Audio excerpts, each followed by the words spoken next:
Boa noite a todos, bem-vindos. Nossa, umas carinhas conhecidas, outras não. Gente nova, que bom. Bem-vindos todos, uma alegria, viu, pra gente recebê-los. Cada dia, nossa casa tá ficando com mais gente, né, Cícero? Que bom, muito bem-vindos. Muito bom. Olha, caiu para mim hoje esse capítulo, o 15, né, o nosso tema do capítulo 15 é fora da caridade, não há salvação. E eu falo com alegria, né, que caiu para mim. Eu já fiz esse evangelho outras vezes aqui, porque a gente faz rodízio, né, e é um capítulo que é relativamente curto, tem 4 itens e uma instrução dos Espíritos. Então é um capítulo muito leve, muito gostoso de fazer, e eu quero aqui compartilhar com vocês a luz aqui do meu entendimento, né, dos ensinamentos aqui de Jesus. Bom, fora da caridade não há salvação. Então, claro que todos os itens aqui têm como base a caridade, que é o resumo aí da moral de Jesus, né, é a caridade. E Kardec sempre começa, né, com um trecho evangélico, e neste capítulo ele cita vários trechos, e o primeiro, que é sempre o que eu gosto de ler para dar a base, né, para o entendimento, é imenso, porque é o capítulo 15, o capítulo 25 e 15 versículos do Evangelho de Mateus. Então eu vou ler só um pedacinho do começo, porque esse pedacinho vai dar uma sustentação para o que a gente vai falar aqui no capítulo inteiro. Então vamos lá, é assim: o que é preciso para ser salvo? Parábola do bom samaritano.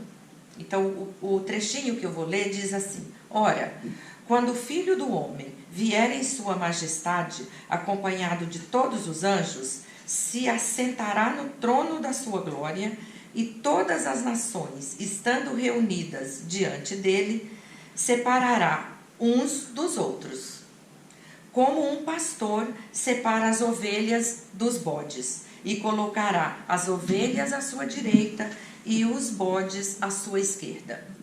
Bom, esse pedaço é suficiente para a gente discorrer aqui, já de cara pegar aqui vários ensinamentos de Jesus.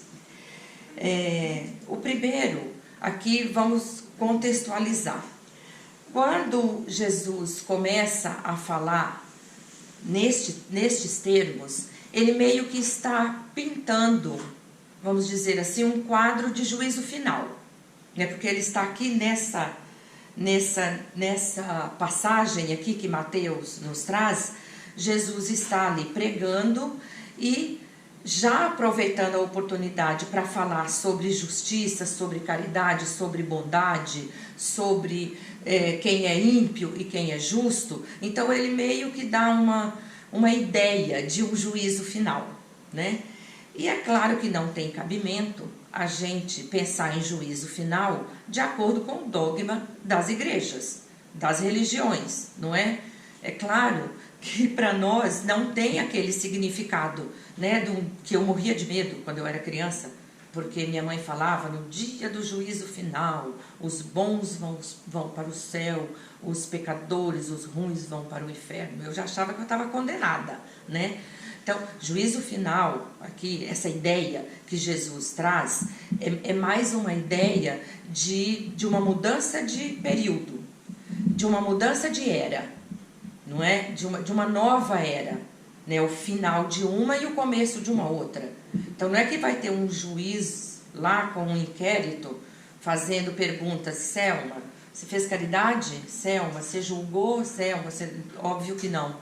Mas é a transição que o nosso planeta está passando, que nós todos temos visto, né, muita coisa sobre isso, que a Terra está passando por uma transição e ela vai mudar de, vamos dizer, estágio. Ela passará a ser um planeta regenerado, um planeta onde de fato o amor vai vencer e o bem vai predominar sobre o mal. Não que não vai ter mal, terá, mas o bem vai sobrepujar. Então esta passagem, esse juízo final, é nós acompanharmos para nós chegarmos nesse novo estágio. Então, aqueles que atingirem um padrão de vibração que acompanha essa transição, será merecedor de nascer neste novo planeta, nesta nova era, neste novo período. Aqueles que não conseguirem nesta jornada passarem por esses ensinamentos de Jesus, são aqueles que não terão o padrão vibratório para ter passado e sido aprovado aí nesse juízo, né? E ter seguido adiante. Então, certamente nascerão num outro lugar onde o seu padrão vibratório estará de acordo, né? Uma tomada 110, você não pode ligar 220 se ligar um aparelho 110, que não vai dar certo. A vibração, a corrente ali tem que ser combinatória. Bom, só para falar sobre o juízo final. Então, Jesus estava ali usando uma figura alegórica quando ele fala das ovelhas e dos bodes, porque ele usava elementos que fossem próprios daquela época. E aquelas pessoas, elas eram agricultores, eram pastores, né? Ou conheciam alguém que era, porque eles viviam disso. Então ele, na sua sabedoria e generosidade, ele usava exemplos que fossem fáceis para aquelas pessoas compreenderem. E quem viveu no campo, quem conhece alguém que viveu no campo, sabe que no final do dia, quando o dono do rebanho vai separar as ovelhas dos bodes, sim, as ovelhas são obedientes, elas são mansas, são pacíficas. Eu vivi isso, inclusive, porque eu nasci, né, em fazenda. E elas vão atrás do pastor. Ele chama e elas seguem ele. Elas são mansas, elas são cordatas. Agora os bodes, por alguma razão, eles são bem impertinentes. Eles querem subir, eles querem comer as coisas. Eles são desobedientes. Então Jesus usa essa figura alegórica para mostrar que aqueles que o seguem são os mansos, os pacíficos, os generosos, os cordatos. São aqueles que seguem a ele, que seguem os seus ensinamentos, como se fossem as ovelhas, que seguem sem questionar o chamado. Aqueles que não seguem são os ímpios. Então, ele faz essa comparação para falar dos justos e dos ímpios, não é? E aí, aqui no decorrer desse capítulo de Mateus, ele conta que chegará então o dia, né, quando as nações estarão todas diante dele, serão separados, que seria esse pseudo juízo final.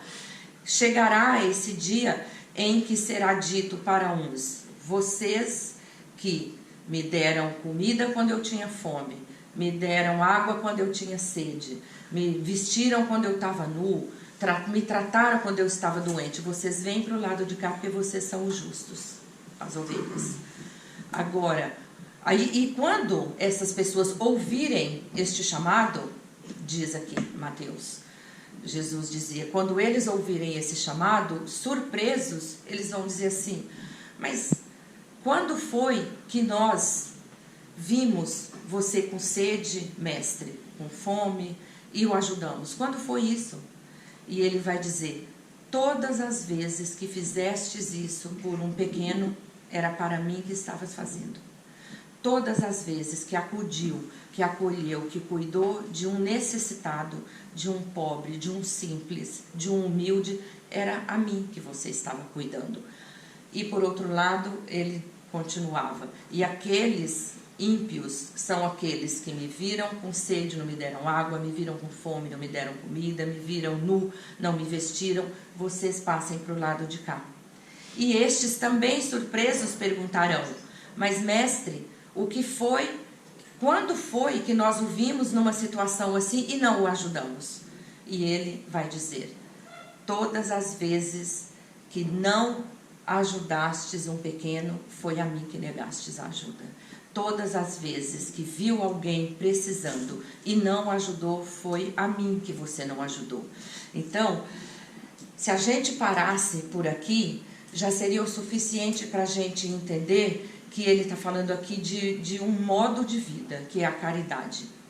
Não é? Porque se você teve a oportunidade e esteve atento e ajudou, você então faz parte desses justos, desses bons de coração. desses que conhecem a lei de Deus e seguem a lei de Deus. E o inverso é verdadeiro. Se você teve a oportunidade e não contribuiu e não ajudou, você não adianta o cargo que você tenha, ou saber tudo sobre religião, sobre Deus, sobre evangelho. Se você não ajudou, você negou a Deus, negou aos ensinamentos de Jesus, não é? E a caridade, ela não precisa de recurso financeiro necessariamente para fazer caridade, não é verdade? Caridade pode ser um telefonema, pode ser alguém que lá no seu trabalho, você viu que passou um constrangimento, que sofreu, que passou por um problema, e você à noite, não precisa nem telefonar se não quer muita intimidade, né? Manda uma mensagem, olha, você está bem? Tem algo que eu possa fazer para você ficar melhor? Então isso é caridade. Não é só porque às vezes a gente pensa que caridade é a sacolinha do fim do ano, é a campanha do agasalho, é também, né? Estando ao nosso alcance, nós temos que fazer também. Mas não é só isso. Todos nós podemos e devemos, porque para Jesus, caridade é um modo de vida. Bom, e aí isso aqui Kardec trouxe de Mateus. Aí ele foi lá em Lucas, no capítulo 10, e trouxe de fato algo muito interessante que corrobora com isso aqui que Mateus trouxe. Ele diz que um doutor da lei chegou para ele e perguntou assim: mestre, o que eu preciso fazer para eu viver a vida eterna? Ele disse assim: ora, Jesus sendo Jesus, né? Ora, mas você é um doutor da lei, o que está escrito aí na lei? E esse sacerdote, né, esse doutor da lei, diz para ele assim: aqui está escrito, amai a Deus de todo o vosso coração e ao próximo como a ti mesmo. Jesus falou: pois bem, faça isso então e vivereis a vida eterna. É isso aí que você tem que fazer. E contou para ele a história do bom samaritano, né, que dá conta, né, acho que todos devem conhecer, mas vou refrescar aqui a memória, que um homem estava vindo de Jerusalém, descendo lá na rua para direção a Jericó, e foi abordado por ladrões que roubaram, machucaram ele, deixaram ele em sangue lá no chão. E saíram e fugiram. E este homem ficou lá caído. Veio um sacerdote, doutor da lei, que conhecia muito bem todas as leis lá de Deus, que ele lia todas, e passou direto, passou batido pelo homem que estava lá, sofrendo, caído no chão. Depois desse sacerdote, contava Jesus, desceu um levita. Levita era um tipo de um assistente do sacerdote, ou seja, devia também ter lá seu conhecimento, né, das leis de Deus. Também passou direto. Quando desce um samaritano que ajuda, cuida das feridas, enfaixa, passa lá os ungüentos, pega este homem ferido, leva até uma hospedaria, pede para o dono da hospedaria cuidar e que não poupasse esforços na melhora daquele indivíduo. E que se algo custasse a mais, além do que ele estava pagando, ele voltaria no dia seguinte para pagar. Jesus contou essa história e perguntou para o doutor da lei: e então, quem você acha que era o próximo do homem que estava caído?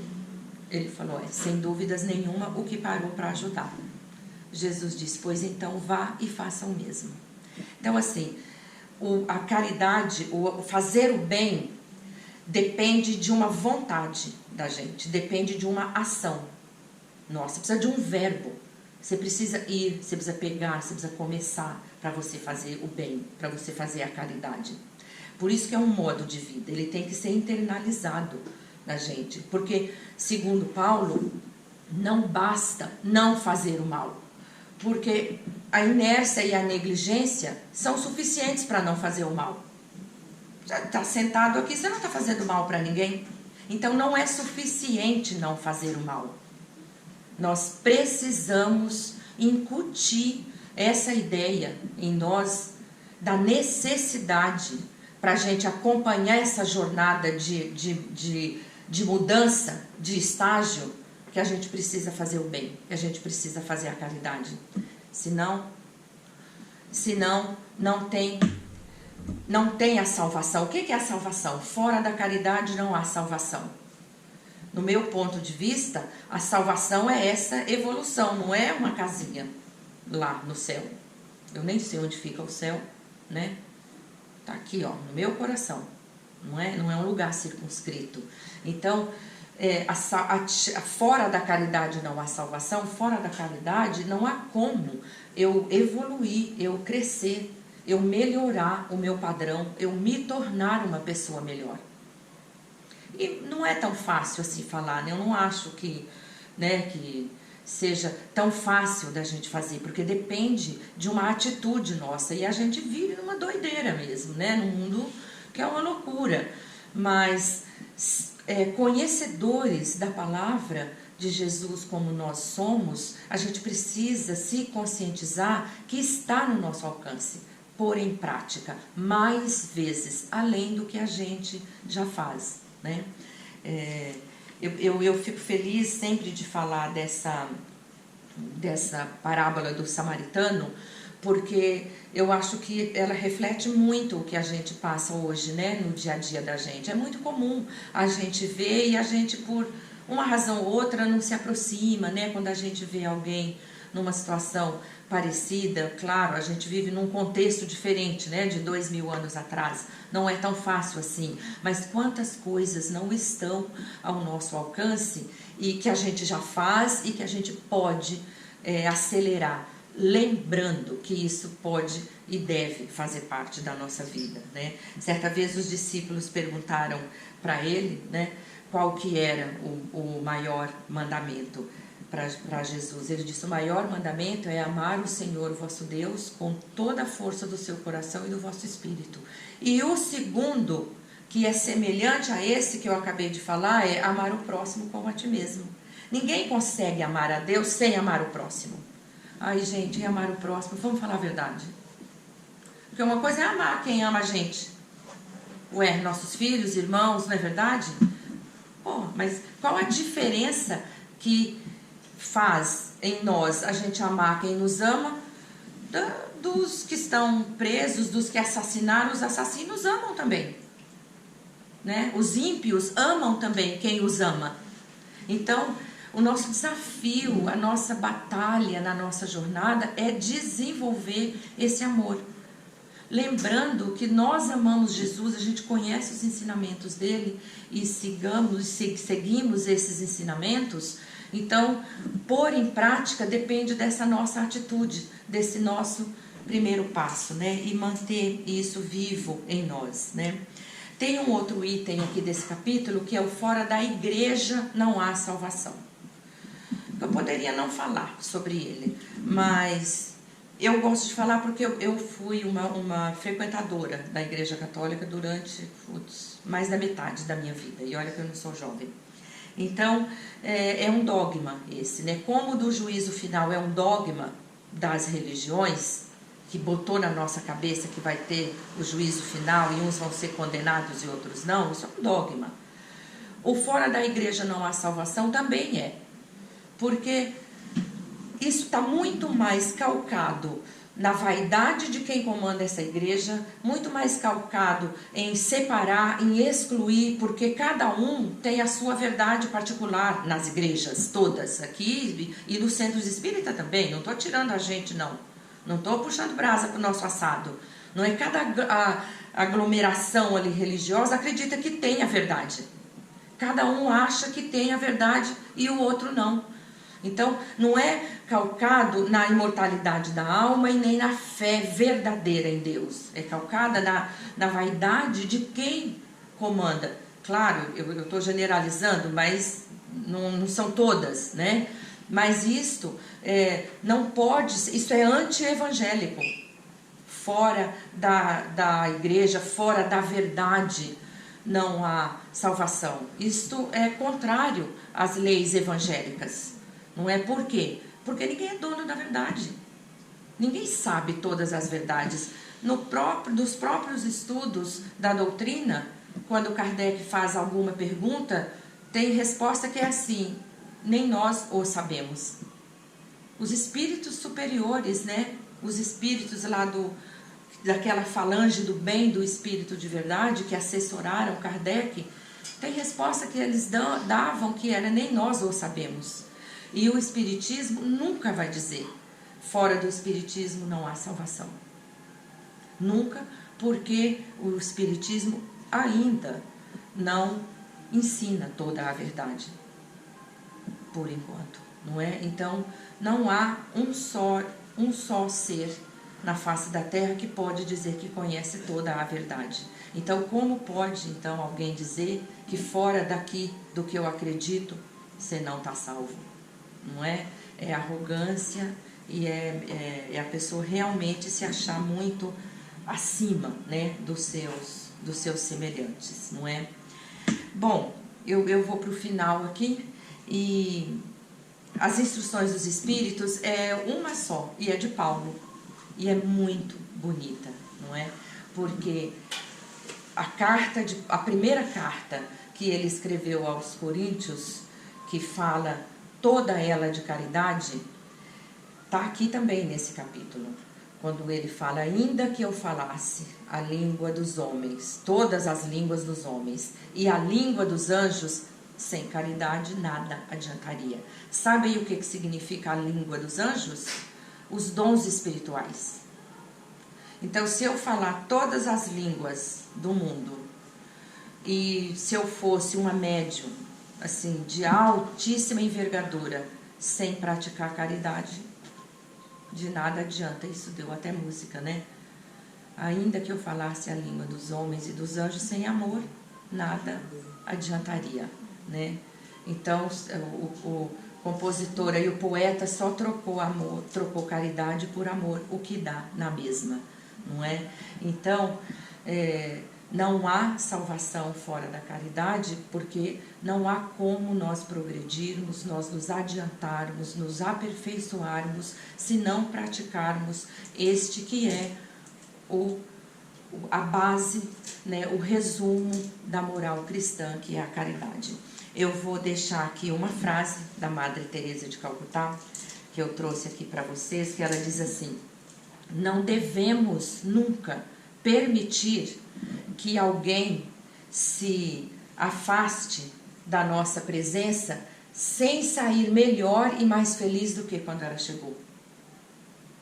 Ou seja, se eu tenho esse pensamento, eu estou consciente de que eu tenho que fazer uma diferença positiva na vida de qualquer pessoa que se aproximar de mim. Ela fala, não podemos admitir que alguém se afaste de mim pior do que quando ele se aproximou de mim. Olha que profundo que é esse pensamento dela, não é? Então, deixo esse barulhinho aí na cabeça de todos. É uma pena, sempre a gente acha que queria mais tempo para falar, não é? Que é muito gostoso falar sobre isso. E leiam, gente, esse capítulo. Ele é bem curto, é bem gostoso de ler, não é um capítulo difícil de ler. A parábola do samaritano a gente conhece, ouve sempre, não é? Deixo essas reflexões aí com vocês a respeito de seguirmos aí as leis, o que nós conhecemos, né, dos ensinamentos de Jesus, para nos tornarmos então essas pessoas que estão caminhando sempre para frente, né? E peço a todos para envolver o nosso irmão Cisernando aqui numa áurea aqui de amor, carinho, que ele vai trazer a mensagem do mentor aqui da noite, gente. Graças a Deus.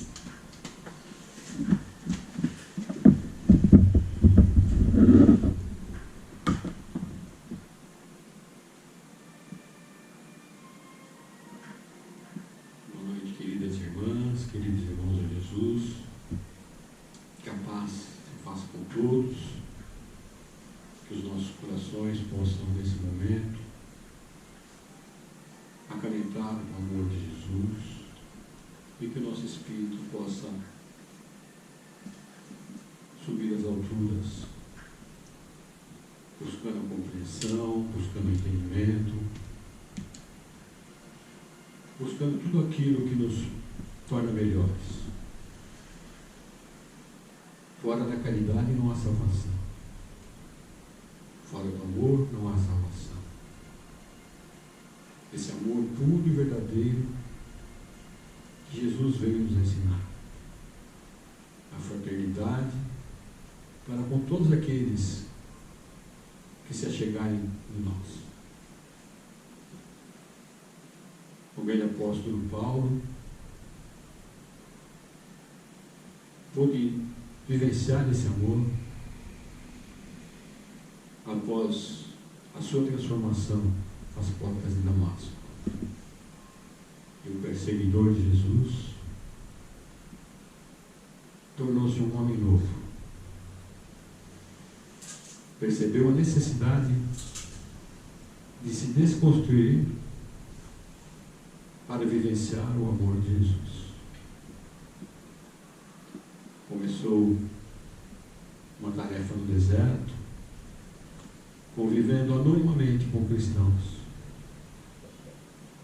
até que conseguisse verdadeiramente recuperar a sua oratória, transformada no mensageiro de Jesus agora, levando o amor, o perdão, vencendo a si mesmo, deixando de lado os títulos, a glória, aquelas companhias antigas,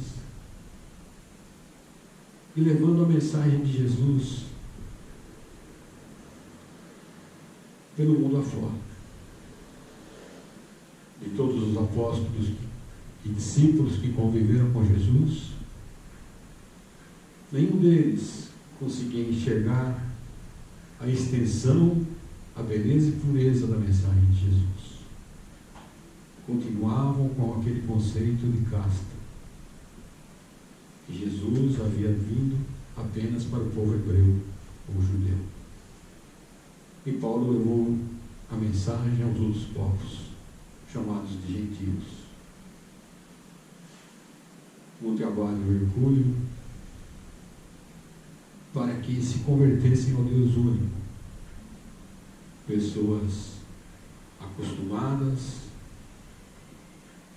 aos cerimoniais, aos rituais, a vários deuses, fazendo sacrifícios, como o próprio povo judeu fazia, e animais para agradar a Deus. E Jesus mostrou que nada disso era importante. Que muitos desses rituais foram concebidos por Moisés para frenar o povo ignorante, que só entendia através de coisas materiais. Muitas vezes das despesas para fazer o sacrifício de um animal, despesas econômicas, muitas vezes altas, para a grande maioria do povo. E Jesus vem falar do samaritano, uma pessoa tida de má vida, porque não fazia os sacrifícios nos templos de Jerusalém. Então eles se tornaram abomináveis para os judeus de Jerusalém. E exatamente essa figura do samaritano, que era abominável, foi o exemplo escolhido por Jesus para demonstrar que a caridade não tem rótulo, não tem nação, não tem cor de pele, não tem religião. Amar o semelhante é uma necessidade que todos nós temos, como foi explanado à noite. Uma mensagem, um sorriso, um afago, um perdão. Perdoar aqueles que estão ao nosso lado, principalmente dentro do nosso lar, na nossa casa, na oficina de trabalho, no trânsito, no transporte coletivo, no comércio, enfim. Ter compreensão, entender muitas vezes que a pessoa que muitas vezes nos ofende ou nos recebe com certo descaso é um doente da alma. Esse doente precisa de tratamento de amor.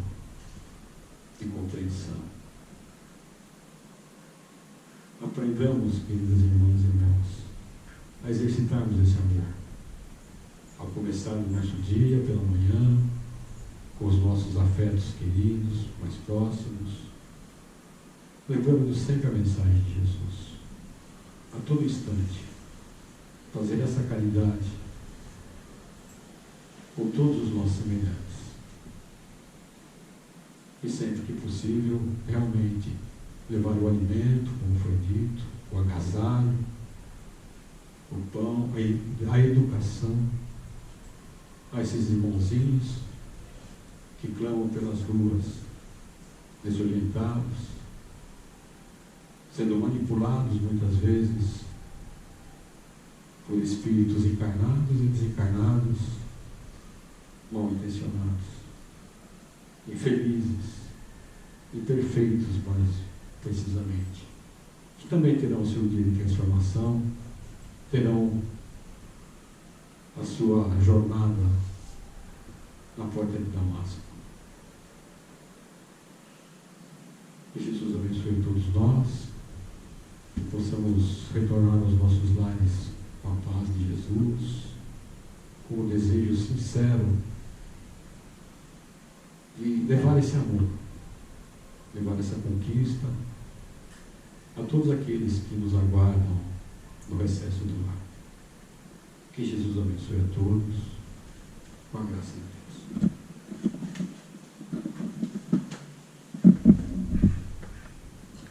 Muito obrigada, irmão, pela mensagem tão bonita que nos encoraja a continuarmos aí na nossa jornada com fé e com amor. Venha sempre que a oportunidade aparecer. Muito obrigada. E assim, todos vamos manter essa atmosfera de amor, de tranquilidade, de paz, envolvidos que estamos por esses eflúvios que vêm do alto e acalmam nossas mentes e nossos corações. Vamos nos caminhar para o encerramento aqui do nosso Evangelho, vibrando positivamente por quem esteja neste momento, passando por alguma agonia, por alguma necessidade, por algum mal e que esteja precisando de ajuda, que seja física ou que seja espiritual.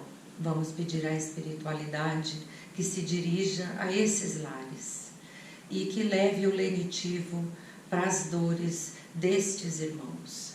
Vamos vibrar também pelas famílias, pela união das religiões no mundo. Vamos vibrar pela paz, que ela se restabeleça novamente entre todas as nações. Vamos vibrar pelo nosso planeta Terra e por todas as formas de vida do nosso planeta, governado por Jesus e, portanto, com vocação para o amor e a simplicidade. Vamos agradecer por tudo que recebemos esta noite e vamos pedir licença para encerrar com aquela oração maravilhosa que Jesus nos deixou. Pai nosso que estais no céu, santificado seja o vosso nome, venha a nós o vosso reino, seja feita vossa vontade aqui na terra como no céu. O pão nosso de cada dia nos dai hoje, perdoa, Senhor, nossas ofensas, como devemos perdoar sempre a quem nos tem ofendido. E não nos deixeis cair em tentação, mas livra-nos, Senhor, de todo mal. Graças a Deus, graças a Jesus. Que assim seja.